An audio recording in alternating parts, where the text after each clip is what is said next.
Bien, vamos a ver principios de cirugía de Edgeworth.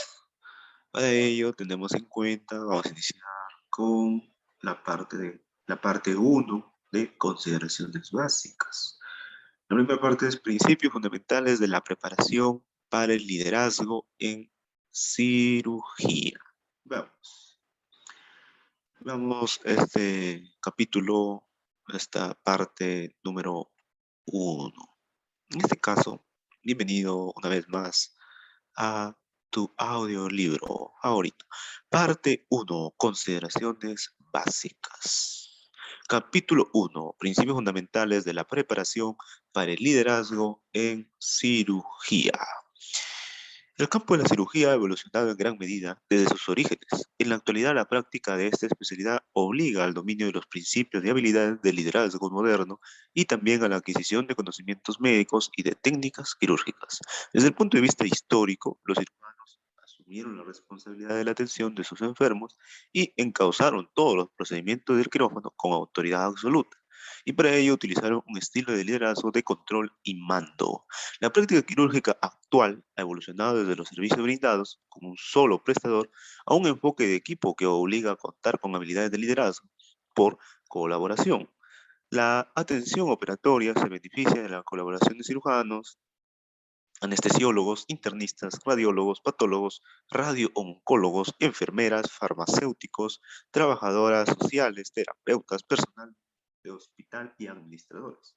Los cirujanos, al ocupar un sitio central en el grupo asistencial, tienen la capacidad de mejorar los resultados para los pacientes, disminuir el número de errores médicos y mejorar la satisfacción de los enfermos, por medio de su liderazgo en el grupo multidisciplinar. Así, en los sistemas asistenciales actuales, es indispensable que los programas de preparación quirúrgica comprenda enseñanza formal de los principios y habilidades de liderazgo a fin de cautivar la capacidad de liderazgo. Muchas comunidades médicas y quirúrgicas que incluyen los programas de residencia reconocen la necesidad de mejorar las características del liderazgo médico. Los educandos en cirugía identifican las técnicas de liderazgo como importantes, pero ellos mismos se califican como no competentes o con competencia mínima. Un número pequeño de programas de preparación quirúrgica han materializado un currículo formal orientado a la enseñanza de los principios de liderazgo. Pero en la actualidad es indispensable que todos los programas de enseñanza quirúrgica transmitan estas técnicas o habilidades importantes.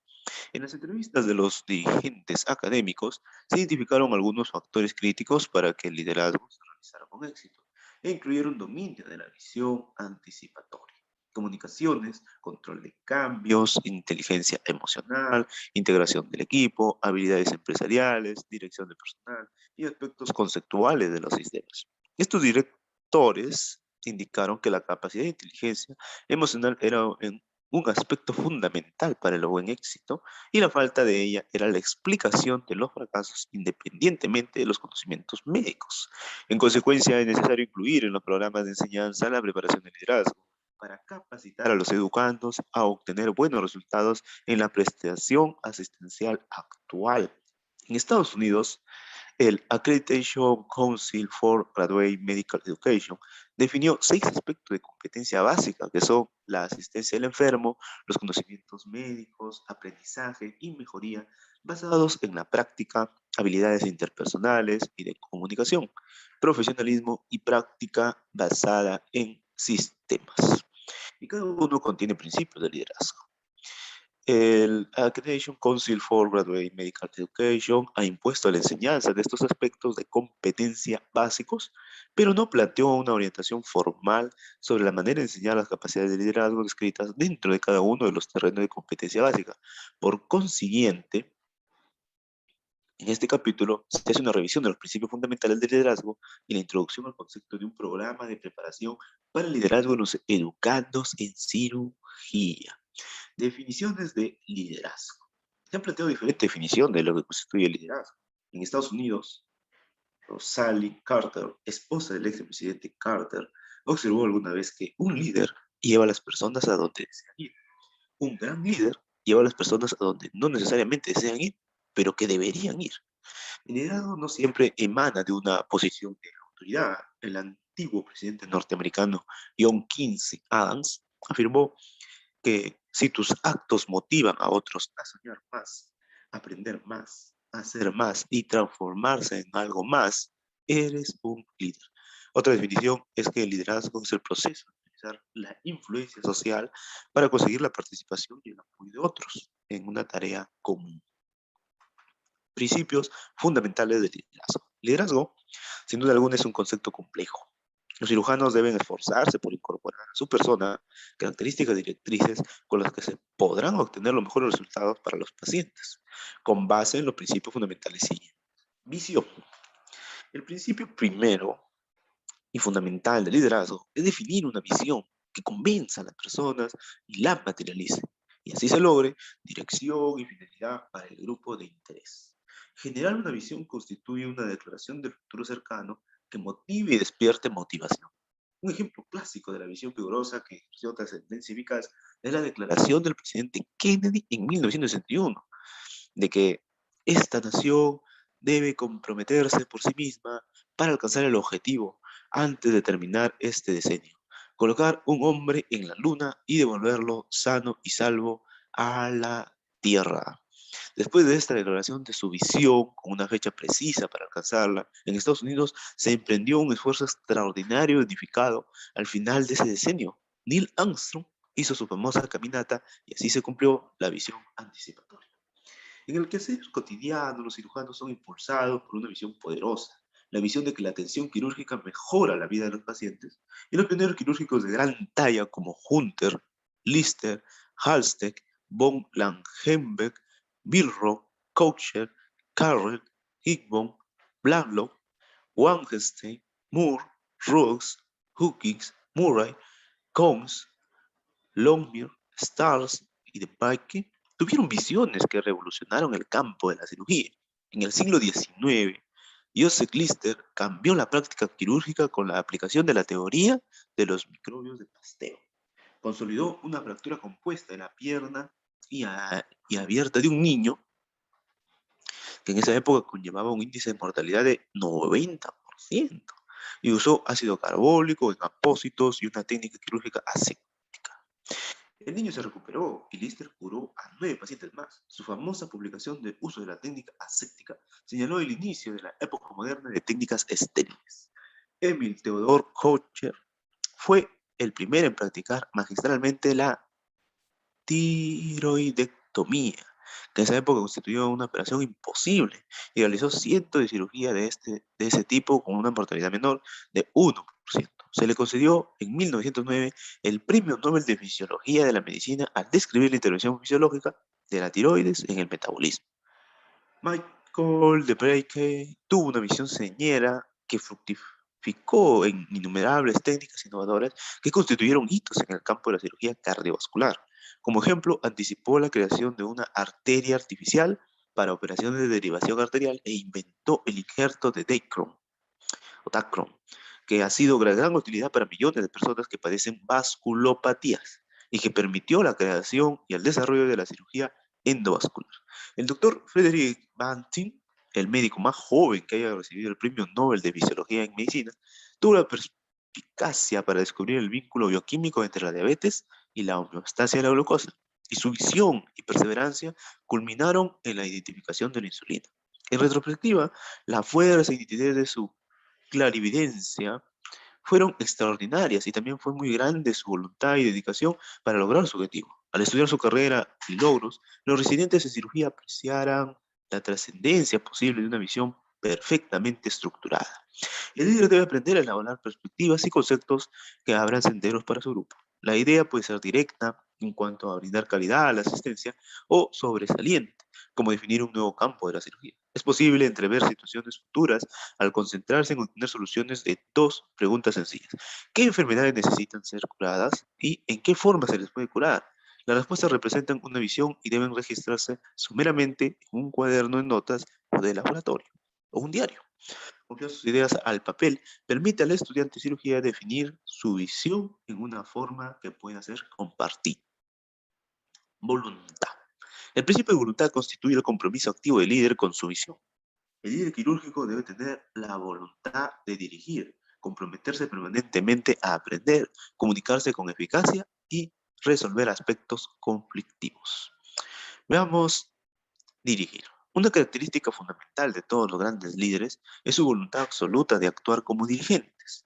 El doctor Martin Luther King Jr., que abogó por el movimiento de derechos civiles con una visión profunda de la igualdad para todos, se basó en el deber ineludible de recurrir a métodos pacíficos, y lo hizo en una época en que la expresión pública de su visión le acarreaba situaciones de acoso, prisión y amenaza de violencia contra su persona, sus colaboradores, su familia y amigos. King, un pastor protestante joven y perfectamente preparado, tenía un empleo seguro y su familia, eh, pero aún así deseó asumir enorme responsabilidad y riesgo personal, y así lo hizo para encauzar a una nación hacia su visión de los derechos civiles, postura por la cual recibió el Premio Nobel de la Paz en 1964. Steve Jobs, cofundador de Apple, decidió permanecer en su puesto de director general de SEO para proseguir en su visión de perfeccionar el ordenador personal a costos personales enormes. Describió su experiencia como difícil, realmente difícil, la peor época de mi vida. Tenía que comenzar a trabajar a las 7 horas y regresaba a las 21 horas, cuando mis hijos estaban acostados. No podía hablar literalmente y estaba tan agotado que sentía que mi fin podía estar cerca. Los dos líderes anteriores demostraron tenacidad y devoción extraordinarias por su ideal. La voluntad de dirigir es un factor necesario en toda persona que desea hacerse humano. Al penetrar en el quirófano, el cirujano acepta la responsabilidad de atender y operar a los pacientes, a pesar de los riesgos y cargas que se le imponen. Realizan tal tarea con la idea plena de mejorar la calidad de vida que es posible obtener. Los cirujanos deben asumir la responsabilidad de dirigir equipos quirúrgicos que atiendan a sus pacientes y también conducir a los residentes en cirugía para ser futuros cirujanos. Se necesita un sacrificio extraordinario para aprovechar la oportunidad de aprender la asistencia clínica.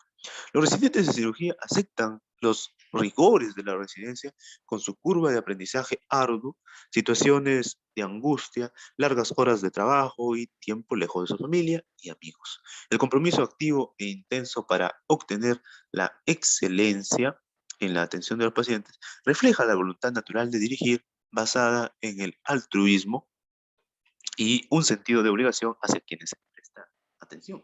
De ese modo, para tener la seguridad de brindar el máximo nivel de atención, los residentes deben comprometerse a crear y refinar sus técnicas y habilidades de liderazgo. Y estas últimas incluyen un compromiso con el aprendizaje permanente de comunicación eficaz y solución de conflictos. Aprendizaje. Los cirujanos y los residentes de cirugía como líderes deben tener la voluntad de perseverar en el aprendizaje ininterrumpido. La cirugía actual es un campo muy cambiante, con sistemas dinámicos y evolutivos de asistencia y descubrimientos e innovaciones científicas constantes. Las ciencias básicas y de traducción vinculadas con los cuidados operatorios crecen con ritmo exponencial. La definición de la secuencia del genoma humano y los progresos extraordinarios en biología molecular y vías señalizadoras son hechos que han permitido transformar la medicina y la cirugía personalizadas en el siglo presente. Dos de los ejemplos de información genómica que orientan en los cuidados quirúrgicos son la práctica de mastectomía profiláctica con reconstrucción inmediata en caso de mutaciones del gen BCRA1 y tiroidectomía con reemplazo de la hormona tiroidea en caso de mutaciones del proto-oncogen RET. Los progresos tecnológicos en la cirugía con invasión mínima y la robótica, así como los registros electrónicos de otras tecnologías informativas, han revolucionado el arte de la cirugía. La expansión de la cirugía de invasión mínima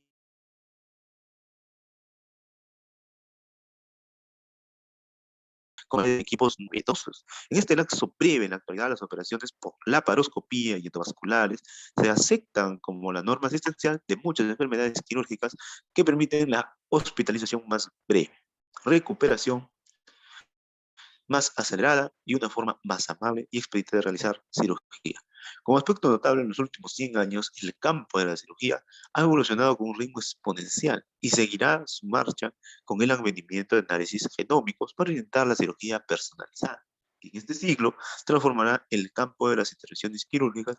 En consecuencia, en la preparación para el liderazgo quirúrgico se insistirá en la búsqueda incesante de conocimiento y se facilitará los medios para lograrlo. Por fortuna, las organizaciones y sociedades quirúrgicas brindan a los cirujanos y a los residentes de esta área los medios para adquirir conocimientos nuevos en forma continua.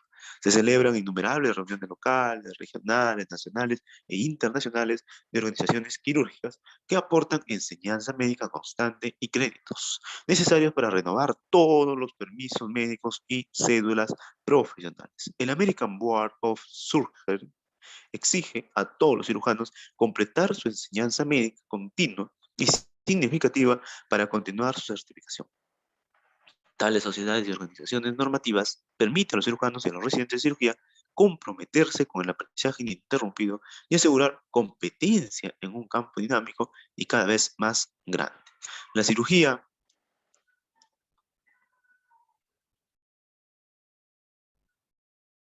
los cirujanos y los residentes se benefician de la expansión rápida y de la enseñanza en la red, así como tecnología manual y móvil.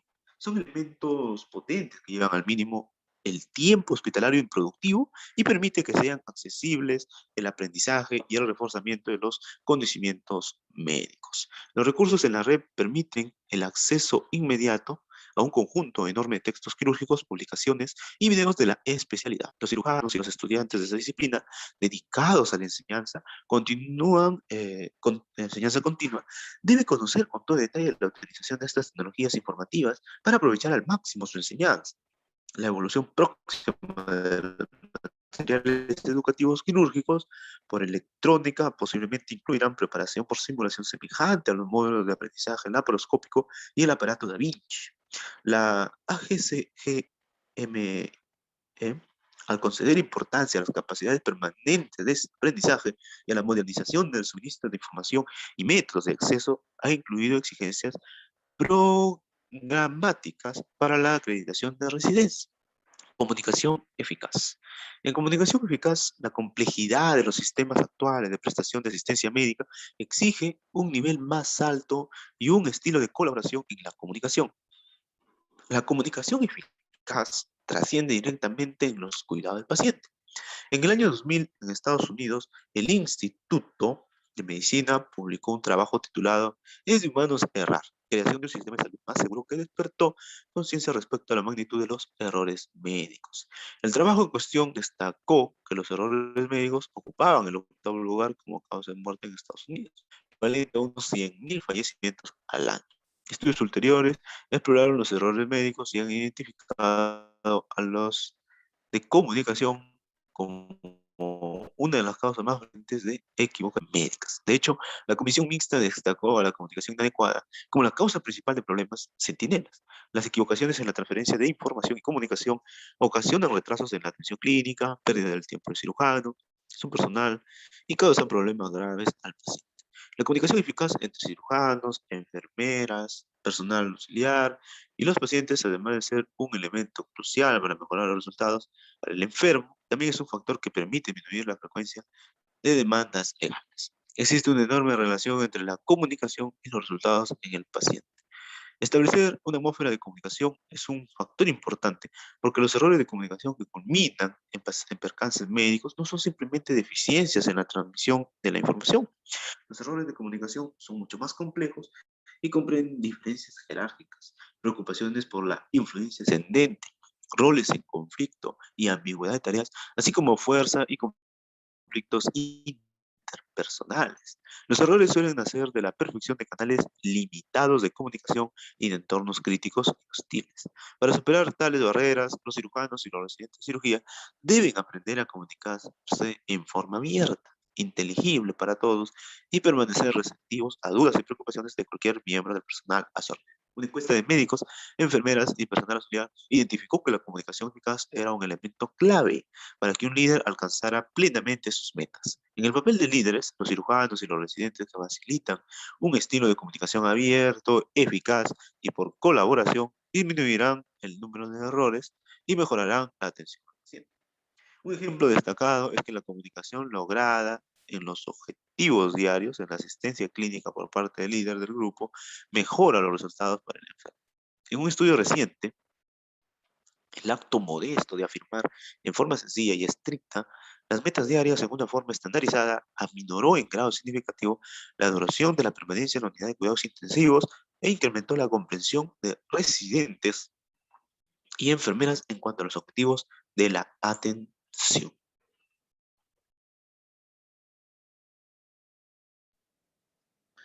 Llevar a la práctica los resúmenes diarios estandarizados del grupo en los pabellones y unidades preoperatorias permitió mejorar los índices de recambio del personal, mejorar la satisfacción de los empleados y evitar operaciones en puntos equivocados. En la cirugía cardíaca, la mejoría en la comunicación en el quirófano y la transición a la unidad post-anestésica constituyó un área que identificó la disminución de riesgo de resultados adversos. Entre los peligrosos entre los peligros identificados por el paciente estuvieron los comportamientos que conllevan la comunicación ineficaz, que comprendía ausencia del quirófano cuando se necesitaba, tocar música estrepitosa, hacer comentarios inapropiados y hablar a los demás con voz alta o tono condescendiente. Por lo contrario, hubo mejoría en los resultados para el paciente, gracias a la práctica de conductas que se acompañaron de comunicación colaborativa eficaz, como recesos, repetición de la información, llamadas telefónicas y confirmación de la información. Un modelo para asegurar la comunicación abierta es la estandarización de protocolos establecidos. Uno de los más afectados es el receso, y en la actualidad se exige en el quirófano. En el protocolo del receso, todos los miembros del personal se presentan entre sí y aportan información de suma importancia necesaria para completar con toda seguridad la operación planificada. Dicha estandarización también se enseña fuera del quirófano. Dentro del sistema Kaiser se dan algunas frases, un significado universal. Necesito de ti ahora, por parte de miembros de los grupos como un nivel sabido de urgencia que genera una respuesta inmediata del médico todas las veces. Como se mencionó, las formas estandarizadas pueden ser medios útiles para mejorar la comunicación entendida por todos y en todo momento durante el alta voluntad. El efecto beneficioso de estandarizar la comunicación demuestra todavía más la eficacia que puede ejercer en la mejoría de la atención del enfermo y se considera como una habilidad vital para el liderazgo. En la solución de conflictos, los grandes líderes logran alcanzar sus ideales gracias a su capacidad de solucionar conflictos. En la consecución de cualquier ideal o visión surgen innumerables conflictos todos los días y son abundantes cuando los cirujanos y los residentes de cirugía intentan brindar atención de alta calidad. En consecuencia, las técnicas para solucionar conflictos son esenciales para los líderes quirúrgicos. Para usar apropiadamente las técnicas de solución de conflictos es importante que el cirujano y sus residentes conserven siempre la objetividad y busquen flexibilidad y autoconciencia personales. La brecha entre la autopercepción y la percepción de los demás puede ser profunda. En un estudio de cooperación y colaboración en miembros del personal quirúrgico, los cirujanos cuantificaron en 80% su propia colaboración, aunque las enfermeras quirúrgicas la calificaron únicamente 48%. La inclusión sistemática de los métodos de solución actual de conflictos que incorpora los criterios de todos los miembros del personal multidisciplinario es útil para conservar la objetividad. En los estudios de la residencia operatoria a menudo se concede poca importancia a la trascendencia de este factor, pero es un componente crítico para aprender las técnicas de solución de conflictos. La interpretación permite al cirujano conocer el impacto de sus acciones y sesgos. La objetividad es la base de la solución eficaz de conflictos que puede mejorar la satisfacción entre los miembros del grupo y brindar óptima asistencia al paciente. Las técnicas actuales de solución de conflictos se basan en la objetividad, voluntad de escuchar y búsqueda de soluciones basadas en principios. Por ejemplo, un estilo eficaz de solucionar conflictos es la utilización del modelo de mentalidad de abundancia, que intenta obtener la solución que beneficie a todos los participantes y que se basa en valores fundamentales de la organización. A diferencia de la utilización y el modelo tradicional de detección de fallas que identifica los dos lados como verdaderos o equivocados, la aplicación de la mentalidad de abundancia en cirugía hace que el conflicto quede por encima de las partes afectadas y se orienta a un objetivo superior unificador, que es la mejoría de la atención del paciente. Las conferencias sobre morbilidad y mortalidad son dirigidas en este estilo y tienen como fin el mejoramiento de la calidad global de la atención dentro del sistema, a diferencia de achacar culpa o responsabilidad al cirujano o a los residentes quirúrgicos respecto a una complicación. Ya no tiene cabida en ningún sistema asistencial el estilo tradicional de las técnicas de control y mando, basado en miedo e intimidación, y pueden ocasionar sanciones, demandas y retiro de las concesiones del hospital o la posesión del liderazgo. Otro método, otro método intuitivo que auxilia a los residentes a resolver un conflicto es el modelo de anamnesis y exploración física de solución de conflictos que se basa en las 7 fases de atención de un paciente quirúrgico conocida de cualquier estudiante de cirugía. La anamnesis es el equivalente de reunir información subjetiva de las partes afectadas como empatía y atención adecuada a sus señalamientos. 2. Los estudios de laboratorio equivalen a la reunión de datos objetivos para validar la información subjetiva. 3. El diagnóstico diferencial se plantea entre las causas originarias posibles del conflicto. Y 4. Valoración plan se gesta para que sirvan los mejores intereses de las partes afectadas. El plan, que incluye riesgos y beneficios, es comentado abiertamente en un estilo de comunicación humanitario. La preparación preoperatoria incluye contar con consultas adecuadas para autorización de práctica, consideración del equipo y abastos necesarios para la realización de cirugías y el consentimiento informado de las partes en juego. La operación en la práctica real del plan concordado, que incluye un receso. La atención postoperatoria abarca comunicar los resultados de la operación, vigilancia postoperatoria habitual y corrección de complicaciones que pueden surgir.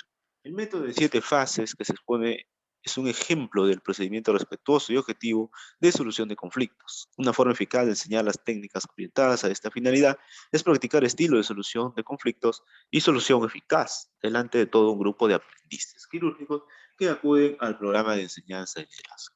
Distribución del tiempo. Es importante que los líderes distribuyan de manera eficaz el tiempo. Este es el recurso más preciado porque no se puede comprar, ahorrar ni almacenar. Por ello, el aprovechamiento del tiempo es esencial para la vida productiva y equilibrada de la organización. El uso eficaz del tiempo de cada persona se realiza mejor por medio de un programa de distribución cronológica que mejore la capacidad de dirigir al establecer prioridades y decisiones para alcanzar objetivos. El uso eficiente del tiempo de cada persona mejora la productividad y la calidad de vida. Es importante que los cirujanos y los residentes de cirugía aprendan y utilicen un programa formal de aprovechamiento integral del tiempo. Cada vez se imponen mayores exigencias al cirujano y a sus residentes para que brinden la atención de máxima calidad en entornos perfectamente regulados. Aún más, las normas estrictas de la limitación de las horas laborales exigen a los residentes de cirugía aprender la atención de pacientes en un lapso perfectamente delimitado. Tales exigencias, planteadas en su totalidad, son muy estresantes y pueden culminar en agotamiento físico y mental, abuso de drogas y alcohol y bajo rendimiento laboral.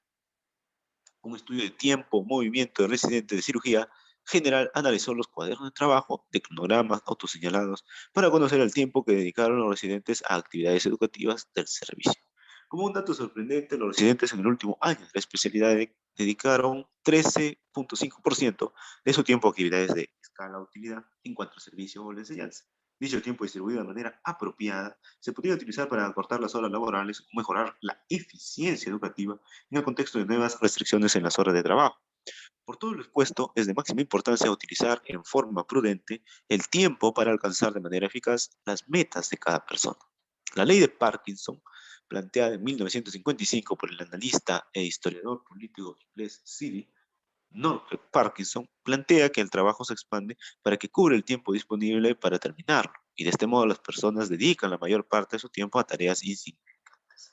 El principio de Pater de 80-20 indica que el 80% de la meta se alcanza con un 20% de esfuerzo, y que para alcanzar el 20% final se necesita 80% de esfuerzo. En consecuencia, la planificación apropiada de los medios para alcanzar cualquier fin debe incluir un análisis del grado de esfuerzo que será necesario para completar la tarea. Los programas de aprovechamiento cronológico formal son útiles para cirujanos y aprendices de cirugía, para que entiendan mejor la forma en que gastan su tiempo y ello permite aumentar la productividad y alcanzar un estilo de vida más equilibrado. Se han descrito algunas técnicas de asignación de tiempo. Una de las clínicas básicas más usadas es la lista de prioridades, conocida también como técnica ABC. El individuo elabora una lista y asigna valores relativos a cada una de sus tareas. El uso de la lista y categoría sirve solo como un recordatorio, no es suficiente para auxiliar al usuario a la asignación inteligente del tiempo. Otra técnica expresa gráficamente las actividades en dos ejes: importancia y urgencia. Así se generan 4 cuadrantes y en congruencia con el principio de 80-20 de Pareto y la ley de Parkinson, la técnica de la matriz de distribución cronológica encausa los esfuerzos, actividades del cuadrante 2, importantes pero no urgentes. Las actividades de dicho cuadrante son muy rendidoras e incluyen la planificación, la actividad creativa, fomentar relaciones y conservar la productividad. Muy a menudo los cirujanos dedican la mayor parte de su tiempo a cubrir las tareas del cuadrante 1, que son importantes y urgentes. Las tareas de dicho cuadrante Incluyen emergencias y situaciones no planteadas o no organizadas que exigen esfuerzos intensivos y a menudo ineficaces. Muchos cirujanos y residentes quirúrgicos tienen que abordar y afrontar situaciones de emergencia, pero a menudo se forman el hábito de asignar inapropiadamente actividades al cuadrante 1. El tiempo excesivo que se dedica a las tareas de dicho cuadrante origina estrés o desgaste físico y mental para el cirujano y lo distrae en los objetivos a largo plazo. La distribución cronológica eficiente les permite ser proactivos en cuanto a desplazar la energía de las tareas del cuadrante 1 a las del cuadrante 2 y destaca la planificación previa y la creatividad siempre orientada al aspecto más sobresaliente disponible, según la importancia y no la urgencia del mismo. Por último, un modelo de aprovechamiento eficaz del tiempo es el que ayuda a los cirujanos y residentes quirúrgicos a alcanzar sus objetivos, llevar un modo de vida equilibrado y mejorar la calidad de subsistencia. El proceso comienza a realizar un estudio de tiempo, movimiento, en el cual se expresan y registran las actividades en incremento de 6 horas, respecto a las tareas sistemáticas de cada semana. Al finalizar la semana se analiza la lista de actividades para saber la forma en que se dedicaron o aprovecharon las 178 horas de la semana. Y el residente quirúrgico en ese momento escoge 6 categorías generales de áreas de interés. Por ejemplo, familia, atención clínica, eh, enseñanza, salud, servicios comunitarios, distracciones y otros aspectos. Y plantea como objetivo una sola actividad en cada categoría todos los días y vigila si alcanzan los objetivos. La técnica anterior es directa y mejora la calidad de vida al plantear y alcanzar un conjunto equilibrado de objetivos de interés personal, y al mismo tiempo elimina actividades en que se desperdicia el tiempo. Un programa formal de distribución cronológica es esencial para el liderazgo moderno. La práctica y el uso de estrategias de aprovechamiento del tiempo permite a los cirujanos y residentes quirúrgicos obtener y conservar su meta de atención clínica excelente a sus pacientes y al mismo tiempo mantener un estilo de vida más equilibrado. Matriz de aprovechamiento del tiempo, carácter importante.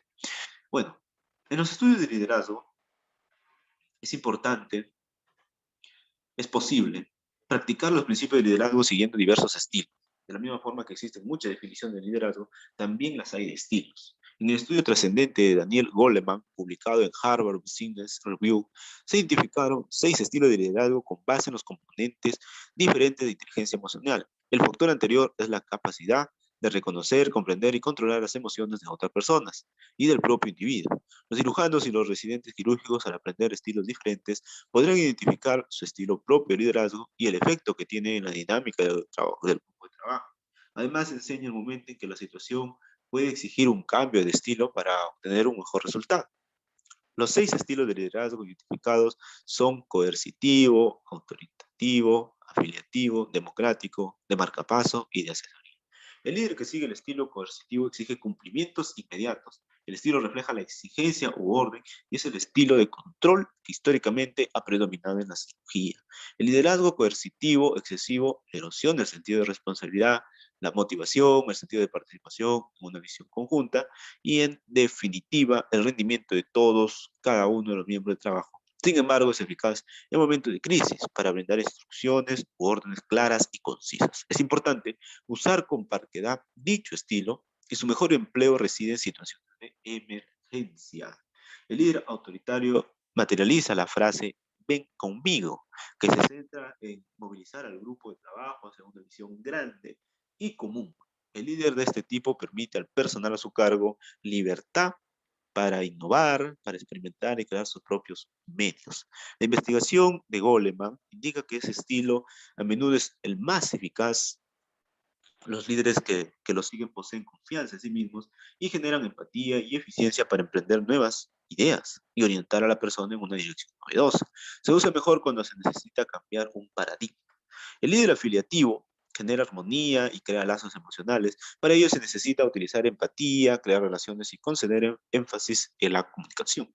Un líder afiliativo a menudo brinda retroalimentación positiva. El estilo en cuestión permite que el rendimiento insatisfactorio pase sin corregir, si se presta poca orientación constructiva crítica. El liderazgo afiliativo es muy útil cuando se motiva a las personas durante circunstancias estresantes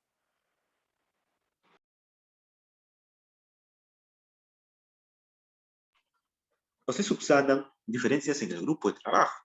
El estilo de asesoría o entrenador se centra en preparar a las personas para el futuro. La asesoría es un liderazgo a través de la actitud tutorial. El entrenador impone a los miembros de su grupo tareas muy difíciles, brinda consejos, alienta y delega trabajos. A diferencia del líder afiliativo, que se centra en la retroalimentación positiva, el líder tutorial auxilia a la gente a identificar sus puntos débiles y mejorar su rendimiento, y vincula su trabajo con sus aspiraciones profesionales a largo plazo. Este estilo de liderazgo cimienta las capacidades del grupo de trabajo auxiliar a residentes motivados a mejorar. Sin embargo, el estilo no es satisfactorio cuando los miembros del grupo son desafiantes y no desean cambiar o aprender, o si el líder no tiene competencia experta. El líder democrático logra el consenso por medio de la participación. Dicho estilo permite al líder escuchar y valorar lo que aporta cada miembro del grupo. No es el mejor método para seguir en una situación de emergencia en que el tiempo es escaso o cuando el grupo de trabajo no puede contribuir a la orientación informada a su líder. También puede ser exasperante si no surge una visión clara del proceso por colaboración, y este estilo es más adecuado cuando es importante obtener consenso en el grupo de trabajo, aplacar conflictos o crear armonía. El líder marcapaso fija estándares altos para la ejecución de tareas y las ejemplifica. Los líderes de esta categoría identifican a los que se desempeñan mal en una función y les exige mucho más en sus tareas. Sin embargo, a diferencia del asesor, el líder marcapaso no integra las habilidades de personas que no concuerdan con él. Más bien, el líder con estas características se encargará de la tarea por sí mismo o la delegará a otro miembro del grupo. Este estilo de liderazgo es útil cuando es importante obtener resultados de alta calidad o se cuenta con un grupo de trabajo capaz y motivado. Sin embargo, los líderes marcapaso fácilmente se vuelven microdirectores que tienen dificultad para delegar tareas a miembros del grupo, lo cual culmina en desgaste por parte de quien los dirige. Como aspecto adicional, los miembros del grupo pueden sentirse abrumados y desmoralizados por las exigencias de excelencia sin un equilibrio empático. Cada uno de los estilos de liderazgo tiene aspectos fuertes y débiles.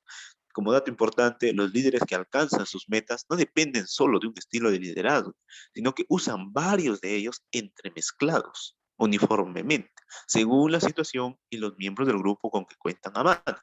En consecuencia, cuanto más estilos domina un líder, es mejor y se orientará principalmente a los estilos autoritativo, afiliativo, democrático y de asesoría.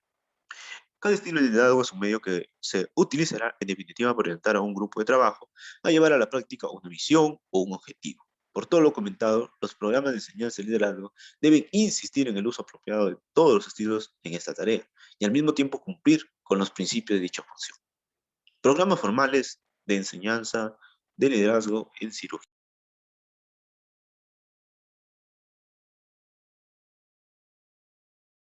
Liderazgo eficaz mejora los resultados y pronósticos para el paciente. Por tal razón, es necesario enseñar los principios y técnicas de esta materia a los residentes quirúrgicos y para ello utilizar programas formales de enseñanza de dirección o liderazgo. La importancia de impartir estas enseñanzas se refleja en las competencias básicas impuestas por la ACMR. Sin embargo, los residentes quirúrgicos, en su mayoría residentes de último año, terminan por captar que están en medio de diversos papeles de liderazgo, sin haber tenido la suficiente enseñanza formalizada de estas materias. Y ello ha sido consecuencia de que no perciben sus capacidades de liderazgo. En una encuesta realizada en 18 técnicas o habilidades básicas de liderazgo, el 92% de los residentes cuantificaron a 18 habilidades como importantes, pero más de la mitad se cuantificó a sí mismo como competencia mínima o no competentes en 10 de 18 habilidades. Se ha corroborado que los residentes solicitan enseñanza de liderazgo y desean subsanar la deficiencia que media entre la necesidad percibida de preparación y la implementación de programas formales de enseñanza de liderazgo.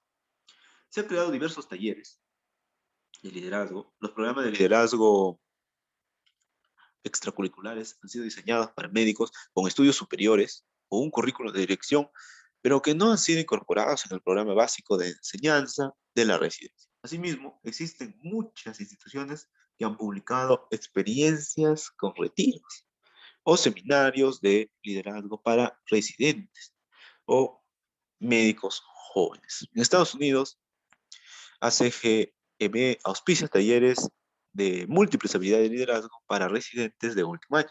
orientados más bien a pediatras, médicos, familiares y psiquiatras.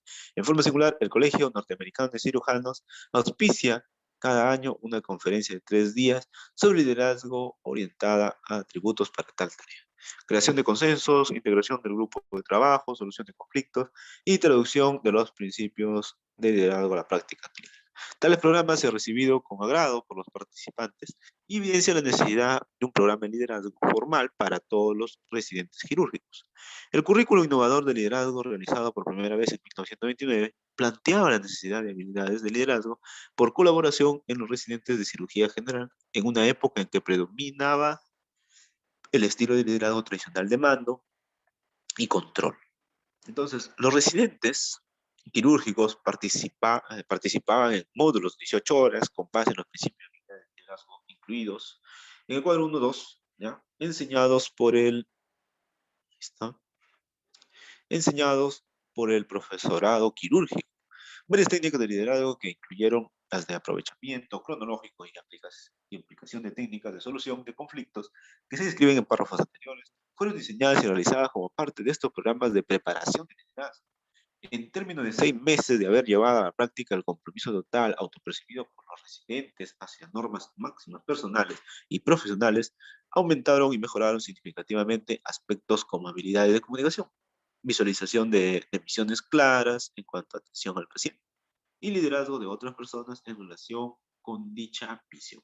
Como aspecto notable, la trascendencia positiva de este currículo de liderazgo fue extraordinaria cuando se midieron en medios o herramientas como el multifactor Leadership Questionnaire, el inventario de habilidades sociales, el de personalidad y la clasificación de potencia interna. El MLQ es un instrumento de perfectamente validado que cuantifica de manera objetiva ideas de liderazgo y resultados autopercibidos en disciplinas médicas y no médicas. Con base en dicho cuestionario, los residentes quirúrgicos muy a menudo utilizan un estilo pasivo de evitación de liderazgo que insiste en emprender acciones correctivas después de que un problema es significativo y obvio. El instructor anterior también puede utilizarse para rastrear la evolución y consecución de estilos de liderazgo más eficaces por colaboración. Los estudios en cuestión demostraron la capacidad de medir la conducta de liderazgo de residentes quirúrgicos en un formato cuantificable y estandarizado. En conjunto, tales estudios refuerzan el concepto de que hay que enseñar a los residentes quirúrgicos las capacidades de liderazgo, y es necesario hacerlo, y que se cuenta con innumerables instrumentos validados para medir los resultados. Asesoría. Un programa formal de aprendizaje de liderazgo en cuanto a residentes quirúrgicos debe incluir la asesoría o función tutorial. Se trata del proceso activo por el cual una persona experta y con empatía orienta a otra en la generación, perfeccionamiento y autorreconocimiento de su visión propia, aprendizaje, competencias básicas y desarrollo profesional. Halstig estableció el concepto de un mentor quirúrgico que brindaba directamente a sus residentes orientación profesional y técnica. El concepto de dicho investigador fue más allá de una simple preceptoría al insistir en la toma de decisiones con base en pruebas científicas. Su objetivo era formar cirujanos que evolucionarían hasta transformarse en líderes sobresalientes e innovadores en el terreno de la cirugía. A pesar de que desde la época de Halstig la cirugía cambió impresionantemente, la función del asesor o mentor siguió siendo indispensable en la preparación quirúrgica. Además de enseñar capacidades técnicas, juicio clínico, espíritu de curiosidad científica, los mentores actuales también deben modelar la comunicación eficaz, empatía, humanismo y establecer prioridades de actividades profesionales competitivas y personales. El mentor debe ser un orientador experto y confiable, comprometido con el buen éxito de su aprendiz. Un mayor nivel de confianza y compromiso distingue al mentor del maestro. Más que el maestro, el mentor es un asesor. El objetivo de un maestro es pasar a un nivel definitivo de conocimiento para cada etapa de la enseñanza del alumno. La premisa básica es un nivel limitado de avance para el estudiante.